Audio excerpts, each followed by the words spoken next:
Inulit namin ang ilang mga test. May nakita kaming pamamaga sa spinal cord dahil sa aksidente. Ito ang dahilan kung bakit nawawala ng kontrol ang kamay at paa niya ngayon. Dok, hindi na ho ba may babalik sa dating kalagayan ako? Sa ngayon, tatay, binibigyan namin ng gamot si Gina para mawala ang pamamaga. Titingnan natin ang epekto ng gamot na ito sa kanya. Sa ngayon, hindi ko masasabi kung panandalian o permanente ang kanyang kondisyon. Iwanan ko muna po kayo, Mrs. Salamat Esther. po. Sige po.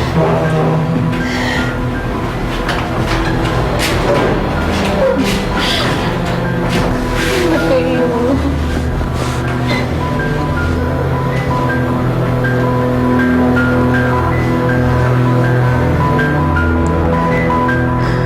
Tawarin mo ako, Gina. Oh, tuloy ka, Levi. Halika, pasok ka. Naalala ko nga pala na nanghihiram ka sa akin ng pera. Pero bigla ka nawala. O ano? Naayos mo na ba yun?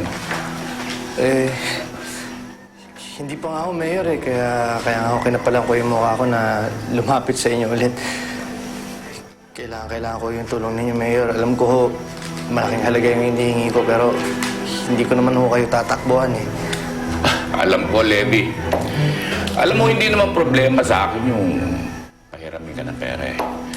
Maunawain ako sa mga tauhan ko.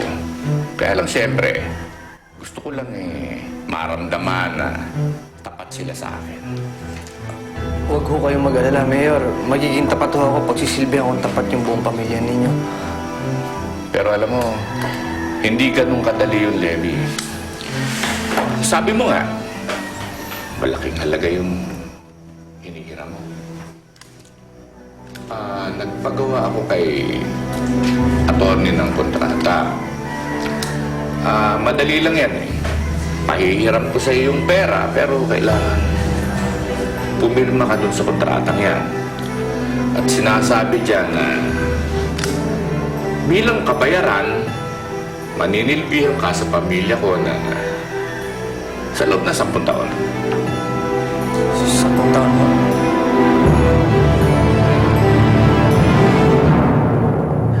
Hello, Rachel. Nakadiskarte na ako ng pambayad sa production ng pelikula. Alam mo, hindi ko maintindihan, Rachel. Bakit mas pinipili mo maglabas ng ganito kalaking halaga? Malaking halaga yun na. Baka naman... Nangutang ako sa 5-6. Hindi kita pinipilit na gawin mo ito, Clarissa. Sa hirap na dinanas ko sa kamay ni Guad, ganti ko na sa kanya at isiwalat sa lahat kung anong klaseng hayop siya. Nay, kahit anong mangyari, hindi ko naman tatanggapin yung alok ni Mayor Guadlo. Kahit para sa kapatid mo, Rachel.